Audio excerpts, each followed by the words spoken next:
Welcome to LOA Today. I'm Walt Thiessen. I've been doing this podcast since September of 2012, and boy, are my lips tired. This is your daily dose of happy. We are so happy you decided to join us today.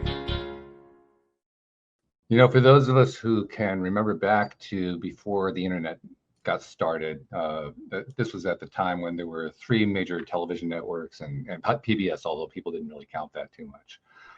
That was pretty much your live entertainment. Going online to go to social media, that hadn't even been invented yet. Cell phones hadn't been invented. But those of us who were alive during that time will remember, particularly, you know, if we were watching late night television, we'd watch Saturday Night Live, and then a couple hours after that, when the cost of advertising really came down, then these, you know, that's where the crazy commercials came on, and that's when we'd see this guy come on who had this jacket full of these question marks, and he was giving away free money, he said, and we all said, yeah, okay, right. But you know what? He kept coming on over and over and over again. It was almost like a staple of life. You know, late night television, you'd see this guy named Matthew Lesko who'd come on selling these books about how to get free money, and he never seemed to go away, which said, well, he had to be making some money somewhere in there, otherwise he can't keep paying for the advertising. And this went on for years. So, you know, now after the internet came along, you know, we had the explosion of information and so forth. I have to admit, Matthew kind of faded away into the back of my mind. I'd forgotten about him, but then I saw his name pop up. He came up on Podmatch, where we get most of our guests these days. And I said, Matthew Lesko, wow, I remember that name. I bet you a lot of my listeners will too. This is going to be a fun conversation. I get to talk to this guy, this crazy man who'd go on television and sell books endlessly. I have a feeling there's going to be a lot of good stories in there. So, Matthew Lesko, first of all, it's great to meet you. Thank you for joining me on the program today. You'll be sorry. Hold your compliments. I guarantee you I am not going to be sorry. I'm looking forward to this. This is going to you a fun conversation. Well, thank you for saying that. Yeah. I'm doing more than I ever thought I would. And I'm very privileged to be able to keep doing it. And that's it. I mean, I just see the need so much. And there's more need now than ever before. You know that we create more poor people in our country than any other country, any other developed country. I just put together some data recently. It's quite a skill, you know. I mean, it takes a lot of work to do that. It does. Actually, not as much as it used to. Now with AI. But this is the percent of poverty for all the developed countries, and we're number one. Number one. Well, we're number one in a lot of things. Number one again. Yeah, right. Creating poor people. We create more poor people as a percentage of population than any other developed country. 17% over that. The average is about 7%. So people are hurting out there. They don't have money. And that's what I want to show them, options. And all the options keep the money that the government gives out for free keeps growing every year, no matter who's in town. I mean, like next year, it's already baked in too. I mean, Trump's coming in town. Doesn't matter. There'll be more than Biden. He'll give up more. Sure. It's always going to grow. But people don't know where to go. And that's what I feel. I love telling people where to go. I did that as a kid a lot. I just. How did you get started doing this? I mean, that's the first thought that comes to my mind. This is what we were talking before we got started here about, you know, being in business school and so forth. I'm sure this is not the first thing that came to your mind. No. That's why I got into this through failure.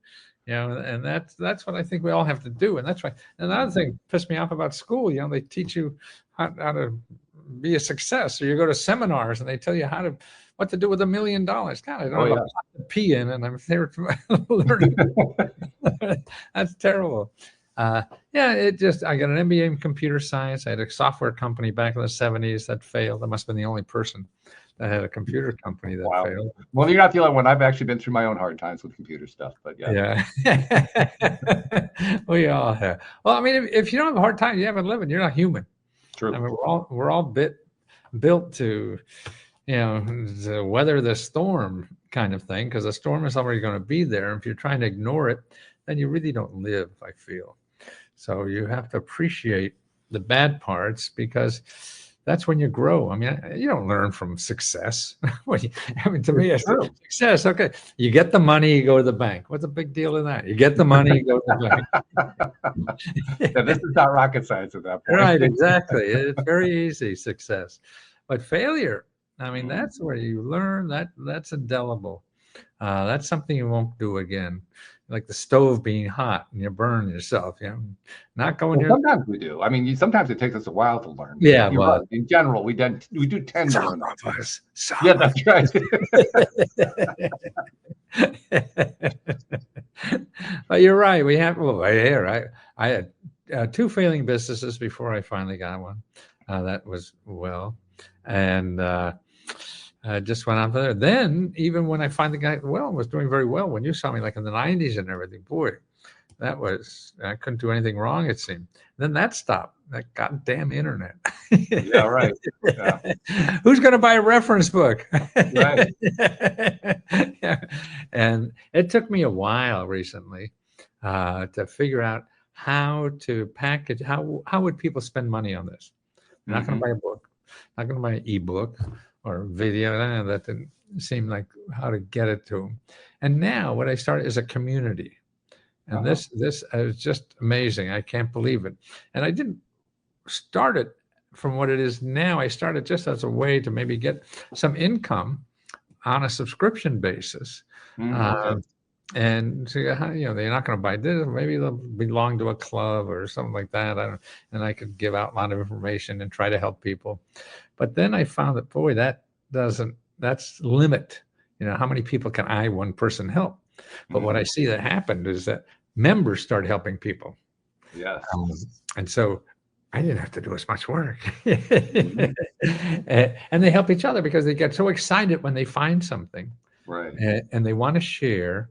And that's why I keep in business, is I'm only here because of the joy I get from helping somebody. I mean, I can give you a phone number maybe that solves some financial problem or change your. I mean, I didn't do anything about the money. I'm no genius, and just I say, have that happen to people through me. So I just feel an obligation to do this every day of my life till I'm here.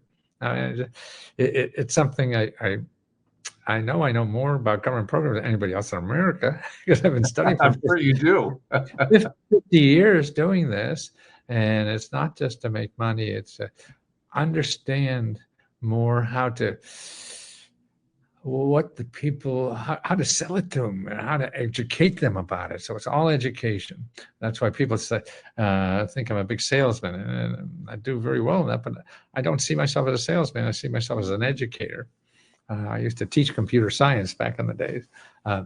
And it's just educating it. And that I see in educating people, first you have to keep them awake. You're not going to teach anybody anything if they're not awake. That's why the crazy suits and screaming at people. I mean, that's to get through the media and to make sure people pay, hey, this may be interesting to you. And it's so hard, and how to package it that people can use it better. And that's why I see now with people helping people, but there's still such a mountain to climb because of Google. Google, I think, is your biggest enemy in life, because we go to Google to find an answer to something. You want 10 grand to start a business? Well, go to Google, right? But you get 2 billion websites of people promising you that. You know, you're going to call somebody and call a half a dozen or whatever. They all want money from you. You don't have money. That's why you're looking for a grant. It's crazy. So that's why you can't use Google. So that's one thing. The other thing you have to realize, the best way to get these programs is talking to people, not finding a magic website. You're going to fill out a form and get the money. No, that's not. That may be possible and people do it, but it's not a smart way to do it. You want to talk to people. And there's 2 kinds of people giving out the money and people that get money from the government and nonprofit organizations to help you find those programs. See, that's like me, but I'm a for-profit, so I got to charge you money. What you want to do is do these free people first. And they're available for free to help you. I mean, we have people like in your neighborhood, wherever you live in this country, there'll be thousands of people that could already get their salaries paid. They don't have to get money from you to help you find this stuff. The government has these people on the payroll, but nobody knows. And it's kind of mind-boggling. Yeah, it really is. Yeah. And if are you able to go online now or not? Yeah. Oh, yeah. Sure. Okay. Well, go to findhelp.org. Okay. Can you do that? Yeah, if you can give me a second. We don't have to see it, even if you don't want. But all right, I'm there. Findhelp.org. Up in the left-hand corner, put in your zip code. Yeah. Okay. Okay, and then put search. Yep. And is there a big number in the middle, like 2,305? Okay, 3,305 sources in your zip code that give out free money and help for all those buttons on top. See, housing, healthcare, rent, legal, all of that. Go up to the little search button again and put in rent. So if you're looking for rent, you go up there. All right. Put in rent, and how many do you get? Let's see, 62. 62. So in your zip code, there are 62 nonprofit organizations, government offices that give money to help people pay rent. 62. This is a cool resource. Is this yours? No.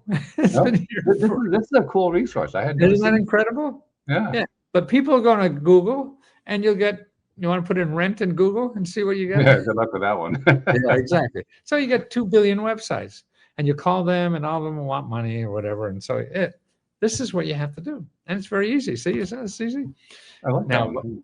Where people fall down to, what they have to do, they'll go through that list of 60 or 70, and they don't see anything sort of with their name on it. You know, maybe one is for seniors or for military or something like that. That's okay, because each one of these people have careers in helping people find rent money. So even if you're not in their category, you call them all up, tell you the truth. If you have nothing else that's working, you call every one of these up and ask if they can help you, and they'll say no. Then you ask them, where else can I go? Because they're doing this every day. They're running into other people that do this all the time. They're getting paid to help you answer that question, even though you're not in their community kind of thing. But they're still going to know. They're your best sources, and they never charge you a nickel. That's very cool information right there. See, isn't that amazing? Well, that talks about two things, and one actually ties into something I want to ask you about. Yeah. Because the one word that I think that describes what you've done with your career in your life it's the one word that I associate with all of the guests I've had on the show who have had very, very successful lives, financially speaking. They're persistent. They persist and persist. I mean, you've been, for the last, I don't know how many years now, 30, 40, 50 years, you've been persisting. Is it 50 years? You've been persisting on this one thing, free government money, over and over and over. You clearly have a passion for it, which is very, very important. That keeps you going, persistence. It does. That's the only thing that keep you. That's why it's like, to me, I used to wear question mark suits, only question. Now I wear question and hearts, because you have that heart. If your heart's not in like that. Oh, that's right. That's right. It didn't have the heart before. I remember that. Right. Now. Yeah. And so your heart's in it, then you could have the persistence to do it. If there's no love or heart in it, you're going to give up, because everything you do in life is a pain in the ass. That's right. That's right. No matter what you choose. So choose something that you really want to do.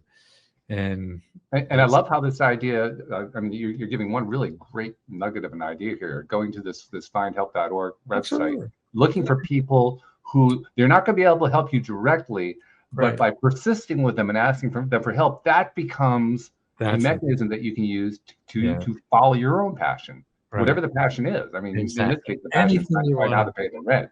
Absolutely. But it could be any kind of passion, really. Absolutely. And that's what life is. And now with the fire hose of information on the internet, you'll never find anything. And the only way to get through is to find people who know all that stuff.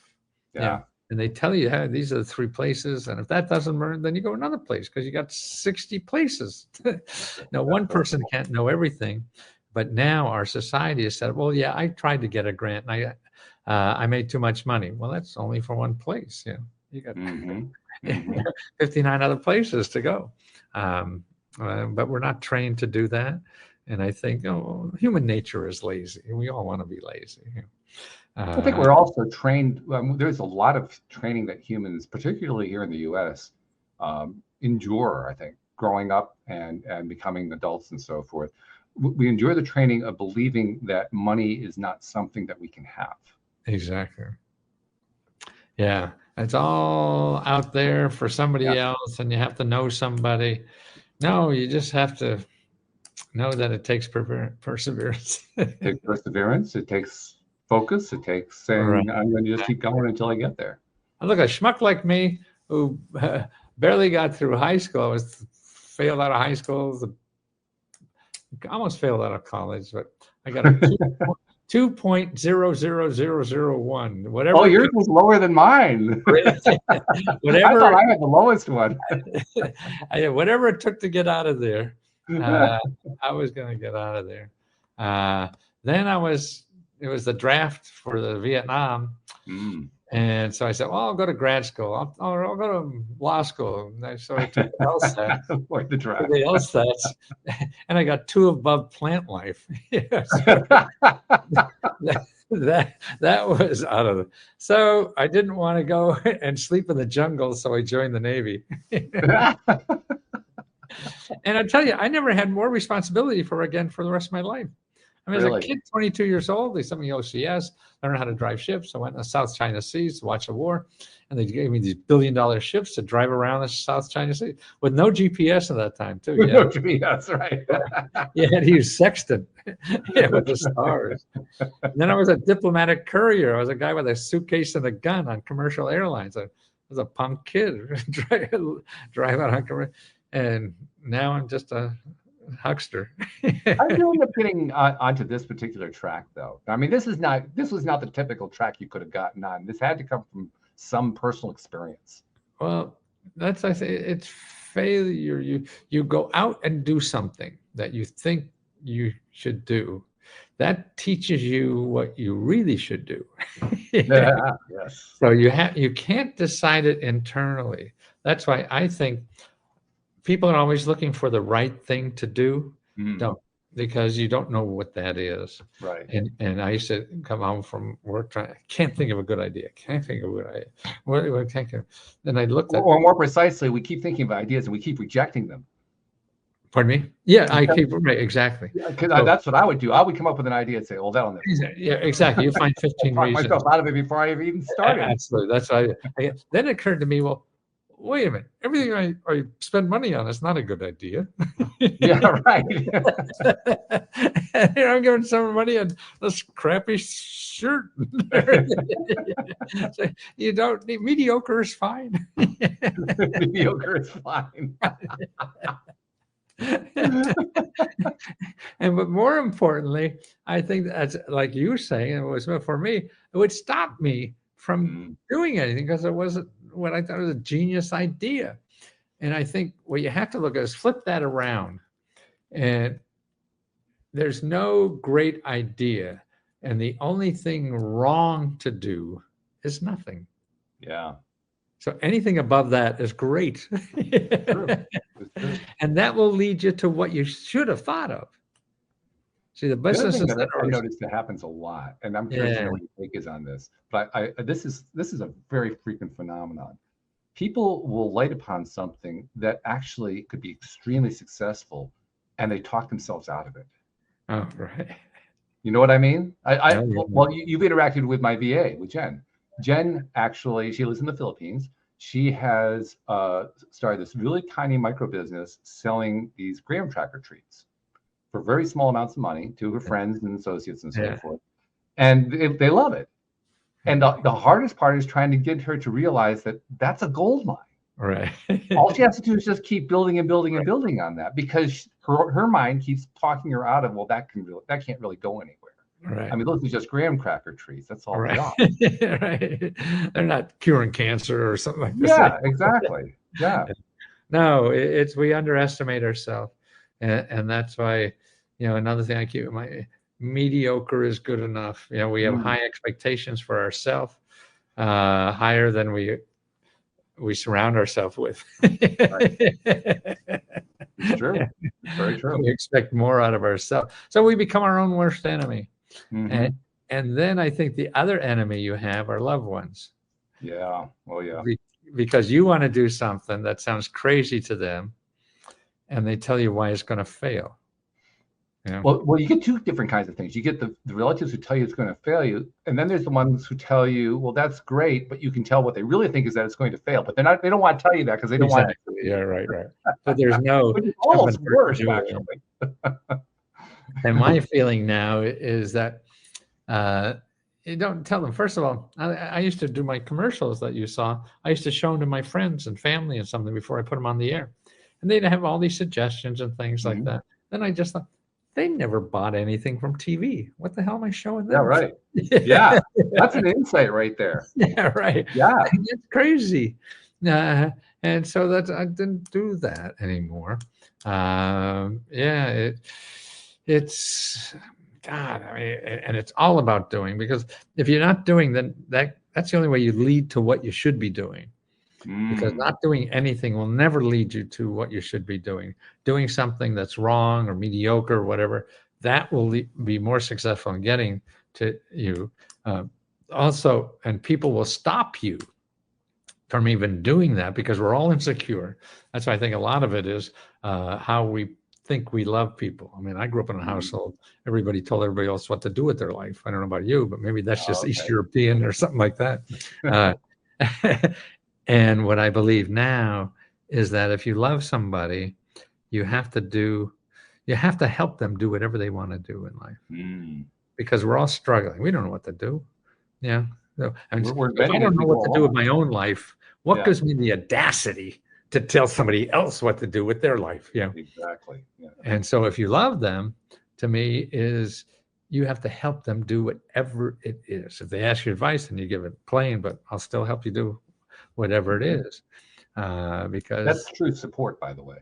Yeah, that's you have to do. That's what love to me is. You help people do what they want to do in life.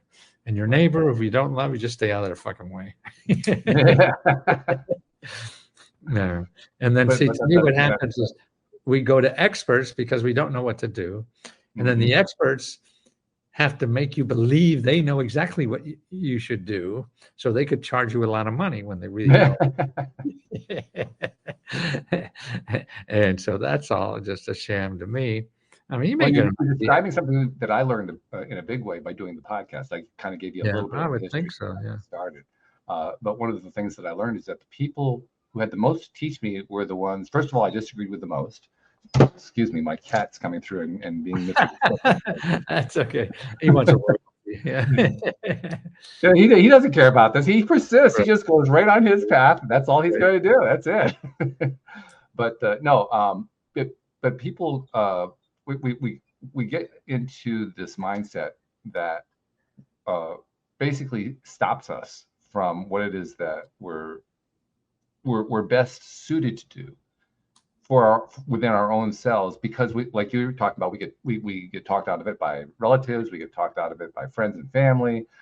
We talk ourselves. We probably talk ourselves out of more of it than they do. Absolutely. I mean, you don't need help on that front. and so after a while, it's like 99% of all the information we're getting is, well, don't do that. Right. That's a bad idea. And yet, like you're saying, the only way you actually ever learn how to accomplish any of this, how to succeed with any of it, is just by taking the steps, even though you don't know what they're going to do, even though you don't know how it's going to play out. That's what stopped me. That I was telling you about how my business crashed and so forth. I couldn't figure out how to get going again. And literally, during that process of not knowing how to get going again, I stopped getting going. I stopped trying things because I kept freezing up on, well, that's not going to work. That's not going to work. That's not going to work. And that's what was holding me back. Exactly. I didn't know that. And then I'm thinking of, like when my kids started to walk, they'd crawl over to the coffee table and stand up on their little shaky legs and take a step out and fall on their ass. And I was thinking, well, now I know they're going to fall, you know. So if I told them, don't do that, you're going to fall, they'd never learn to walk, right? Mm-hmm. Mm-hmm. But when they become an adult, oh, I want to do this. No, you're going to fail. Yeah. Never learn to grow. Why do you think that is? I mean, is it like a cultural thing? Do we like flip a switch when we become adults and suddenly become idiots or something? What happens? I don't understand. I think we cover our own insecurities. Yeah. Yeah, I guess that's what it is. Yeah. Because we're all struggling. Nobody knows what to do. We're scared as hell. That's why I wear these clothes. To me, at first, it was to show people I'm scared as hell and I don't know what I'm doing. Yeah. I figure if I get that out in front, then I don't have to pretend to be somebody I'm not. Yeah, that's true. We're all trying to do that. And I think that's a waste of time. And when I also find what it is, it's a filter. Saves me time with people. If you think I'm an asshole, we're saving each other lots of time. This is right. Yeah, exactly. Yeah. If you think this is cool, come on over. Yeah. That's it. That's it. That's why I attract people who love this. And if you don't like me, you just bring me a bunch of trouble. That's a big insight right there. Oh man, I remember being on an airplane once, and I about 3/4 of the way through the flight, the stewardess came me with a little note, and she says, "I'm in seat 32C or something, whatever." When I first saw you, I thought it was the stupidest thing I've ever seen. And now, you know, he said something very nice about, now I appreciate, you know. But for me personally, I walk down the street, I dress like this everywhere I go. And, do you really? You actually do dress like that all the time? Everywhere. Wow, that's really something. Every day. And I walk or run, I'm outside all the time doing stuff. So people know me, or they just know of me. They don't know my work. Sure. But people smile. They just see me and smile. I mean, what can be better than that? I mean, that's perfect. People don't smile at me at home anymore. So it is that love that people, that's another, I just feel obligated as a human in this society that I have to do this. If I could put something that I enjoy and it makes somebody's life just a little bit nicer, wow. I mean, that is a superpower. Or if I could give somebody a phone number to get $30,000, what did I just read something here? Somebody just wrote in, I've been incredible 2 months for me and my family. We were thrown out and all this kind of stuff. But now the doors are opening up due to Matthew and his staff. I received a gift of $500 from Lesko. We give out our own grants. Received a car from Habitat. And I received several months of rent from the state's ERAP program. Yeah. Paid rent, money for living expenses, and going for more. Yeah. So my God, if I could give somebody a phone number or a website to do that. Yeah, I can see there's a lot of satisfaction in that. Oh man, what is better? And that grows my heart. See, actually, at 80, I'm 81 now, and I don't know, guys in this country, at least me, growing up in the 50s, I mean, you had to become stronger, you had to become faster, you had to become smarter. Well, at 80, man, none of that shit's happening. There's no way you're going to get better at any one of those things. You're just trying to not slip as fast. Right. But what you can do better is loving people. See, that's one muscle you could keep growing forever. Absolutely true. Right. I love that. What else we got to grow? Yeah. So, and I think it shows on your face too. By the way, as you're saying this, I mean, most people who hear this are hearing the audio only; they don't see the video. I see. But I can see it, and people, the few who are seeing the video, can see it. Yeah. It's all over. It's written all over your face as you're describing. Really? This is not just a passion. It is a passion for you, but it's not. It goes far beyond passion. It, like you said, this is a love. This is love. It's a love for life. It's a love for everything in life. And I'd never concentrated on that before. I mean, I was always a nice guy, I guess, but not like this. I couldn't even say the word love a couple of years back. Is that right? Growing up, we don't say love unless you got married. Right. Not if I said that I had to marry you. And in my house, we were all nice people too. I don't remember people. But now I just can't wait to say, because even saying it opens my heart a little more. Yes. Just, Sure. just to be able to say that. Wow. I mean, that's a gift that we hide. Just Isn't it not funny funny. how we go through life, we go through all these trials and tribulations. I mean, Yeah. you're kind of on the financial side, but it can be with businesses, it can be with hobbies, it can be with personal relationships, Right. it can be with health. I mean, there's a whole range of possible ways that this can play out. But the Right. bottom line is we keep trying to find all these different forms of success. And ultimately, the one that we find all of us to be the most important one as we get longer and longer in life is it's all about the love. Absolutely. I It's didn't kind of know interesting how that. it all just kind of dovetails, you know? Right. Yeah. No, and that's why I think we're going through that as a society too. And it's not, we're not the only country being so reactionary or whatever we call it. Sure. It's all over. I mean, It no, is. yeah. So it's every country's going through something like this, and the loneliness, from who knows why. But actually, the Surgeon General for the United States has claimed that to be the biggest health problem in our country is loneliness. Mm. Mm-hmm. Yeah. Yeah, good argument can be made for that too. Yeah, no, definitely. So, and that's why, oh man, we lived in the suburbs for 40 years. And I threw one party, maybe the first month I was there, just to get the neighbors to know us, and came down here. We live in an apartment downtown Washington, D.C., and there's 70 apartments. I've thrown in 3 years probably a dozen, 2 dozen parties in the Uh-huh. lobby, just all Good. kind of. I had 3 rock and roll bands out in the lobby outside the front door. Wow. And then I've done that 3 times already, or Wow. maybe 4. Everything, Valentine's Day, just an excuse. I just put drinks in the lobby and come on down. Yeah. That's fabulous. Yeah. And I never did that before in my life. And yeah. And it's selfish. It makes me feel better Sure. getting these messages or something. That's selfish, man. It's not, Good selfish. Yeah. that's what I mean. It makes me grow inside. It makes me feel wonderful. But capitalism gets in the way, I mean, there's good parts of capitalism, but it's not all of life. It's part, and it's efficient and Mm-hmm. things like that. But we also have a community part. Yes. And the community part of our life are those nonprofits and churches and government that is there for the community and not make money. And they're there to help you with problems.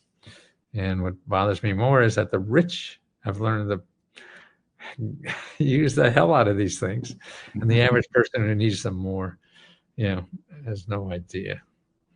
So that's what's important to me. It's very clear. Your passion continues to this day, even though you've been doing this for upwards of 50 years. It continues to this day.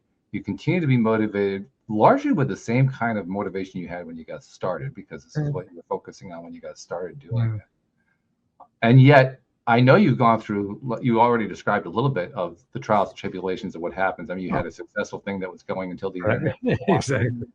So there's an example of it. But I'm sure that's not the only example. I'm sure there have been many times where... I worry about it every day of my life. Yeah. I grew up not with money. I had to make it myself or whatever. So I always, my family makes fun of me. I had one bad day I'm done. We're in the poorhouse. Life is over. Yeah. And they're sick of hearing me do that because I live by that, because it's a barometer of the health of what I'm doing. So if I'm eating too much, I got step on the scale. Ooh, yeah. And if I'm looking at my page, my bank account so much, and I see it shrinking, ooh, I got to do something. But no, it's fun. I mean, I've had so much fun in old age now, that if I knew being 80 was this much fun, I would have got here sooner. Well, I'll tell you what, I can tell from the look on your face, because you don't look 80, by the way. Right. You don't. And it's something I'm familiar with too. All my life, I've always looked younger than my age. But I believe that a large part of that is who the person is who's coming through. Because we're physical bodies, but we're also the spirit person. Yeah. And when the spirit comes through as a life-affirming spirit, that person is always going to be younger than the physical appearance. That's just the way it's going to work. You know, so that's what I see in you, and your story is basically telling me that in your life, and I think it's really true for anyone who follows this kind of path, in your life you have experienced that the more that you are true to that real person that you are, the younger that you become as you go old. Maybe that's it. Well, you know what I mean? I fought since my 30s, trying to dig inside of me what's there. Mm-hmm. Until then, I was taking from the outside of me and trying to build myself. Right. What works. None of that worked, thank God. Yeah. So it was like digging inside to find out what works for me inside. And that's why this is the ultimate when I start wearing the suits, because that's really me inside. And that's why. Where did the question mark icon come from? I mean, that's been your icon for the longest time. Yeah, part of your brand. But where did that come from? Because all my suits had question marks at the time. No, when I started, because I had that, all the work I've ever done was in getting information for people to answer questions. Okay. But I thought at that time, and that was back in the 70s, that the answers are out there. They're easy to get if you ask the right questions. So you get an answer for anything, but you're not answering the right question.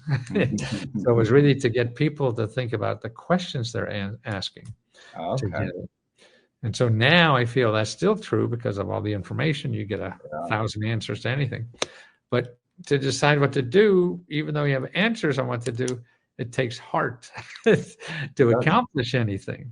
Yeah. And that's what you have to really have when you're doing it. So asking the right questions and having your heart into it, whether it's a personal relationship or a business relationship. And then I really feel, I always felt that I was sad because I didn't have a talent. I couldn't play an instrument, sing, or all these people that get admired, or a good athlete, or all the stuff that you grow up and everybody, all the stars were. I had none of that, and so boy. And then I realized, well, somehow by accident, I dug into my talent, and I didn't know what it was, but it came from passion of wanting to educate people. When I was a professor, I found that I couldn't educate people until I kept them awake. So the first thing, you got to get the attention first, right? And then when I was selling books, I found out that's the same thing on media. They don't care what you say; it's how you say it. So it's entertainment more than anything. So to me, it's get your attention, and then maybe I could, and then that works into something like this. Yeah. Right. And so. You found it very early, because I mean the question mark icon with you going back as far as I can remember. So you discovered that very early in your journey. But I was a clothes horse, and what's neat about question marks is that funky is cheap. We're expensive stuff, but now this is like a couple $100. That's it. $1,000 was a suit for me before, because you had a nice material and all that as a clothing. Now nobody knows how cheap this fabric is. They just see the question mark. That's right. Yeah. That's cool. That's so funny too. I love it. It's interesting how we encounter these things in our lives, and we incorporate them into our lives. I'm sure that's what you did with the question mark. And yet, because that became part of your brand, I have a completely, somebody looking from the outside, I have a completely different association than what you do with that question mark. To me, the question mark on the suit, that's Matthew Lesko. Oh, it's not asking the right question. No, that's just Matthew Lesko. That's all that is. Right. Cool. Yeah. Yeah. So you were basically discovering how to brand yourself long before that was even a topic. Right. No, I had no idea. I wouldn't have called it that. And actually, in the middle of that stuff too, Harvard Business School called me up and wanted to give a speech on branding. Is that right? Oh my goodness. I'm in this auditorium, big auditorium, all the people, Harvard Business School. And I said, they wanted me to go through this big, consultancy thing, that how we decided and everything. Shit, I'm just having fun. There was no thought at all. And that's again where it comes from the heart is the best stuff. Mm. And if you don't use it from the heart, it's not the best, and you're faking it with somebody else, and you're not authentic, then you're not approachable or lovable or whatever. And I think maybe that's it as I'm talking with you now. That's how to stay lovable is to wear your heart out.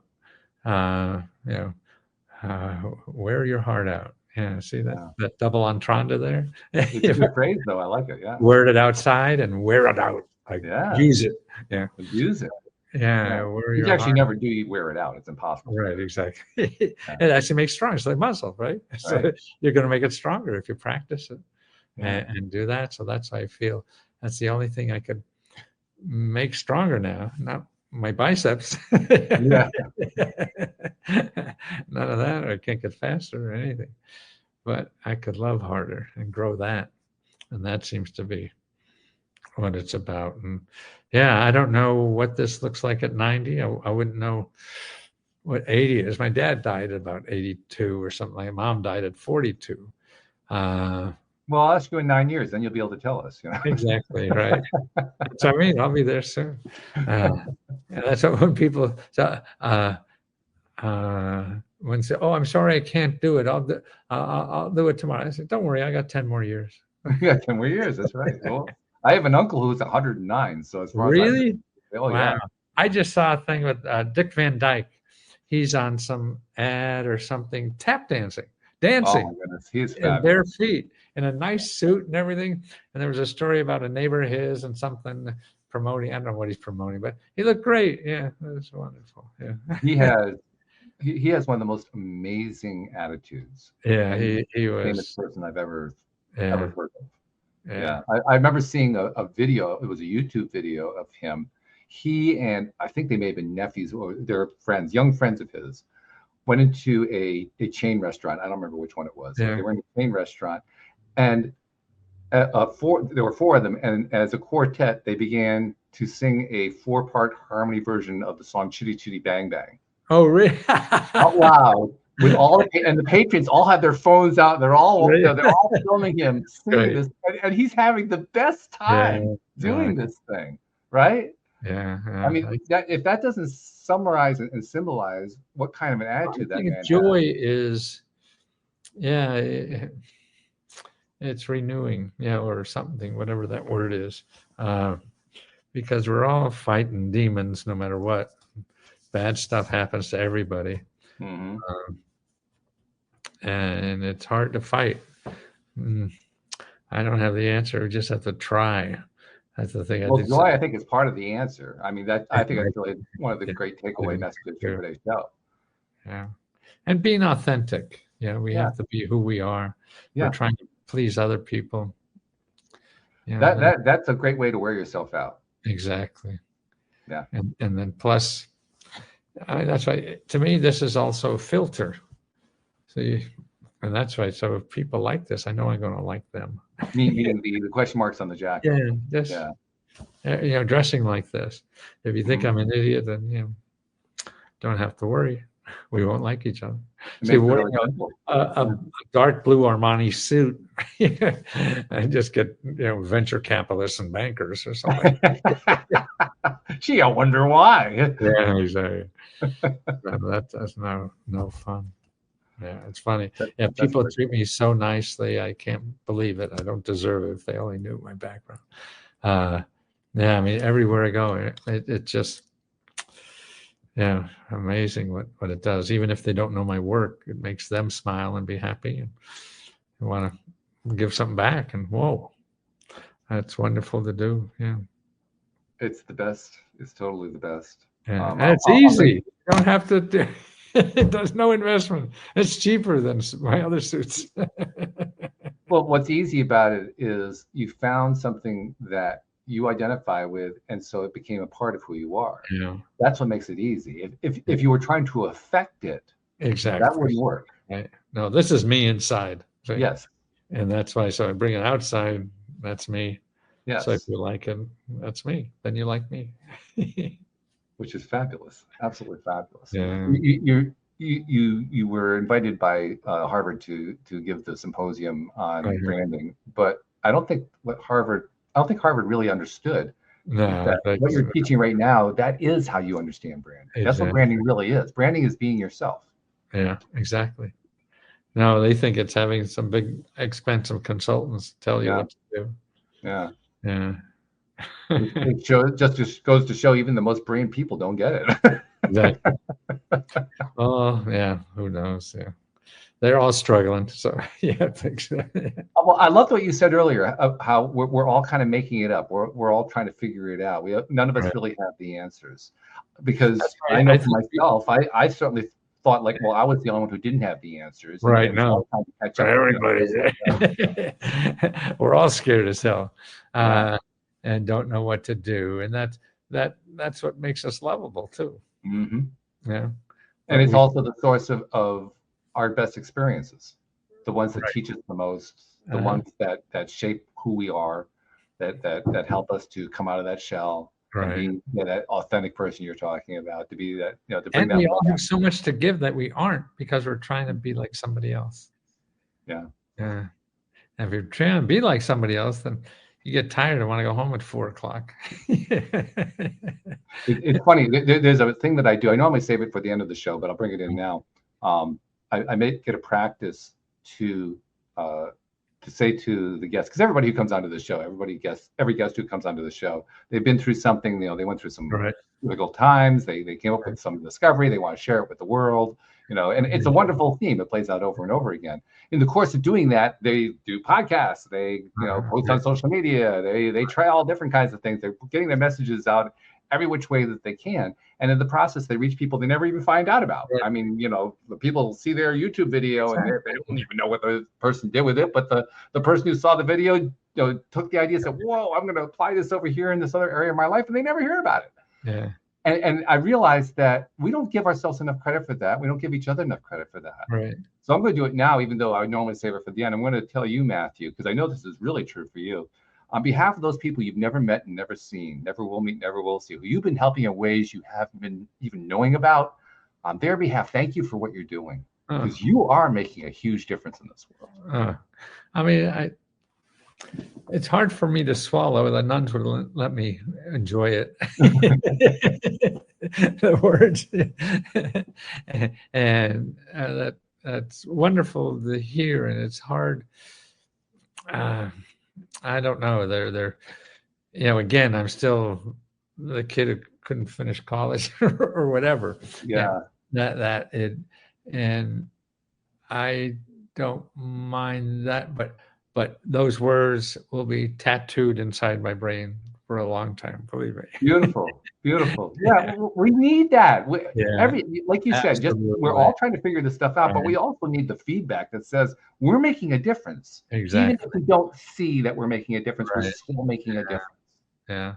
No, you're absolutely right. And that's why I even see in the people I've seen is that I enjoy something to do. I just try to walk up and tell them that so they know.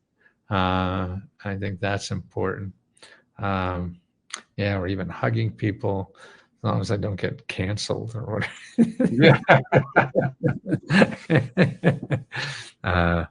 It's just, it's fun. I can't, again, believe that it's so enjoyable to be this age and things are working out. So everywhere I go, people just treat me so nice. It's just, I'm not embarrassed. It feels so good. This is one of the few times that I wish listeners were actually watching so they could see the look on your face. It's really precious. It's fabulous. But it's, I love the feeling. I'm a feelings junkie, I think, because that makes me feel alive more than anything else. The more vulnerable I feel, the more human I feel. Well, wouldn't you also agree it's also that feeling is how we sense our connection to others more? What? How we sense our connection to others more. Oh, yes, I think you're right. So if I'm vulnerable, then I can feel other people's humanity. Right. And you're right. That makes a better connection. Yeah. With that, and I see I'm doing that better. And it sometimes overwhelming. I'll just be doing something and start crying because I'm so thankful That's beautiful. for everything, And I love crying. I never, as a kid in the 50s, as a kid. Yeah, you didn't do that. That wasn't allowed. Yeah. Right, Especially if exactly. you're a male. Right, exactly. So that wasn't cool. But I love it now, boy. See, it's the only way I could tell something important's happening. Ah. See, it makes me cry, man. Hey, this is an important time. Something important. Okay. Yeah. How else would you know? People have scripts and they get script writers and say all kinds of things, and you don't know if it's really affecting. I like that insight. I think it's a very good one, because the fact is, when we're connected in such a way that we're feeling deeply, right. You're right. That's when we do know that's when the information is coming through to us. Right. Exactly. Right. What else could be better than crying? Yeah. That is the best part of life. Except perhaps laughing, but I mean, any of it. True. It's the feeling of emotion. Yeah. When we feeling is how you know you're alive, but it's also how you know you're connected. Yeah. Well, that means the same in a way. It does. Yeah. But we're taught to be stoic and I know, it's crazy. nonsense. Yeah, and none of that stuff. How on earth did we survive that, Matthew? I mean, well, you were actually I was born in the 50s, so I kind of came into it late. But nevertheless, that was a really restrictive time. Oh, absolutely, you bet. How did we survive that? Yeah, I was never good at any of that stuff. I think my personality got through it, but not in public schools. Yeah, right. Oh, there was too much stuff there. Yeah, but it was. Yeah, I get through. I mean, it's fun. No, I guess what happens is, because we were so deprived of that kind of emotional connection, we were taught not to. Maybe that helped us when we finally experienced the connection to appreciate it more. Yeah. Well, I can't imagine and maybe when I was 40, 50, 60, even thinking that I would be thinking this way, and so grateful for what I'm doing, how I'm doing it, how people treat me, and what I'm able to do is, boy, this is, and not a lot of money would do anything. Yeah, that's really great. Yeah, it is. Yeah, and we give 40% of our money back to our members. Wow. Yeah. We haven't really talked much about your organization. I mean, you mentioned that you have this kind of like corporate thing, but talk about that a little bit. Well, we help people one-on-one. The members do.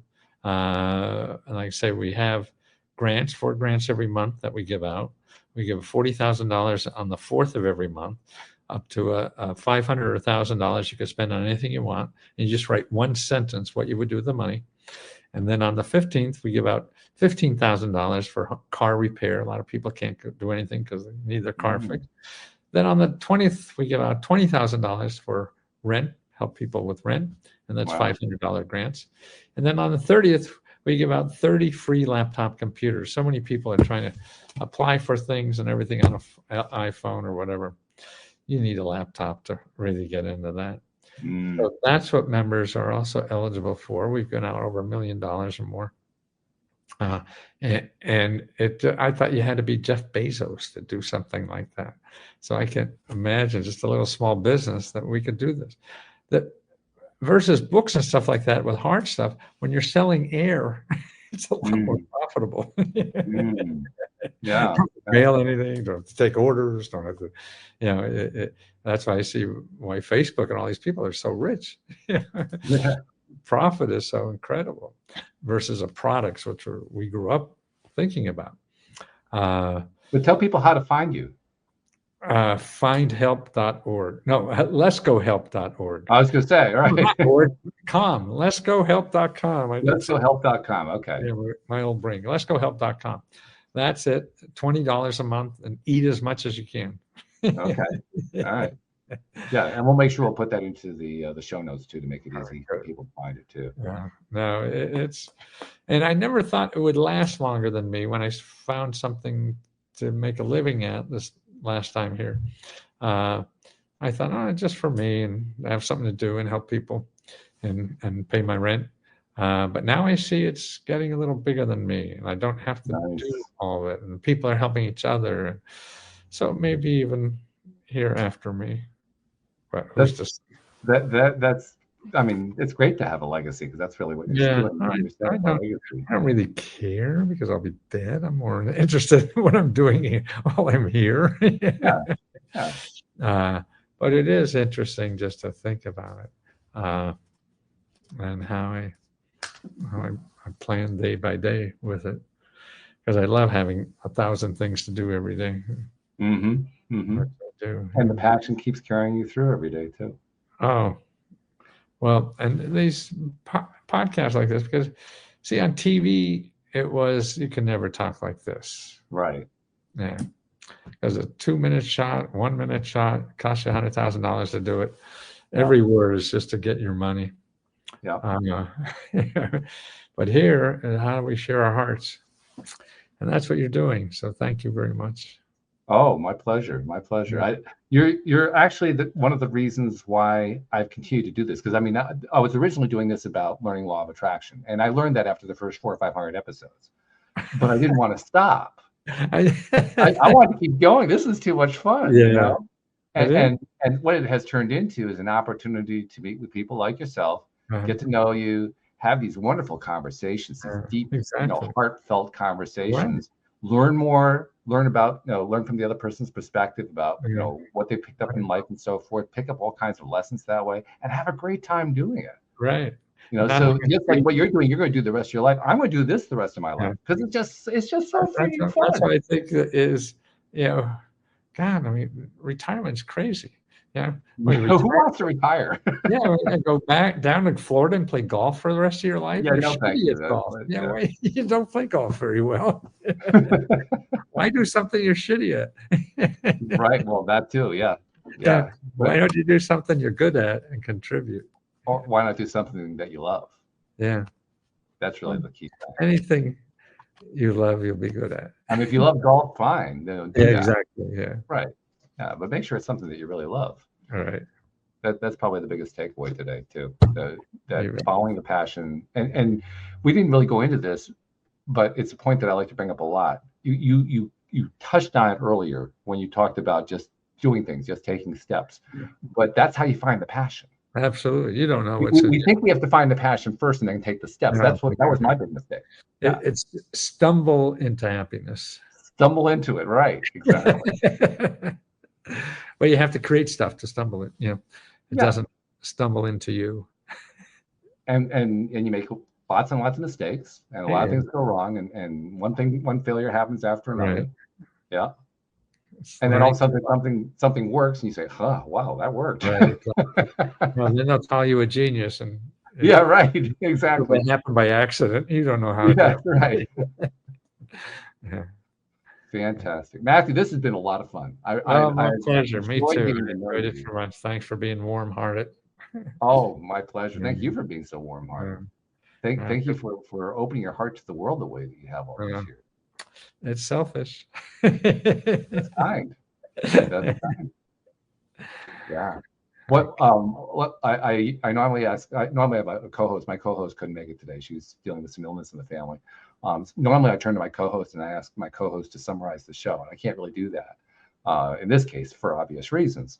But I'm going to kind of turn to you. I'm going to kind of turn the tables to you. If you were to take one thing from our conversation today and say this is the one takeaway everyone should take away from it, what would it be? Well, my favorite one is your heart's smarter than your brain. Oh, I like that. Yeah. So listen to that guy.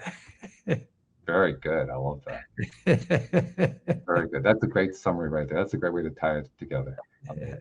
Matthew, thank you so much for joining me. I really appreciate it. Right. And thank you to our podcast listeners everywhere. We'll see you all next time here on LOA Today. Goodbye, everybody.